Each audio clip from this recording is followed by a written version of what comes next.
Everyone. In this video, I will show you how can you split a list into equal sized chunks. So let's have a quick look at it. So I have taken a list of numbers over here which is holding these many numbers here, and I want this list or the numbers to be like segregated in the chunk of size 3, let's say. So how can we do that? So the most simplest and maybe the lengthy way is to use for loop, but again, like as a preferred method, I will go with list comprehension. Let's check it out how.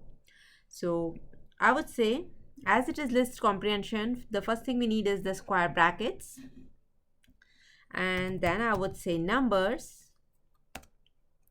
Inside this number, I will take I as my iterator. You can take any variable over here, and then I will take addition of size because I want first element, then I need fourth element. So every time I'm going to add the size, which is 3 here, and then I will say for loop and say for I in range of, and here it's pretty simple. What you do in your normal for loop, that's what we are going to do over here. So I want it to start from 0 and it should last until length, and the step size we want is 3.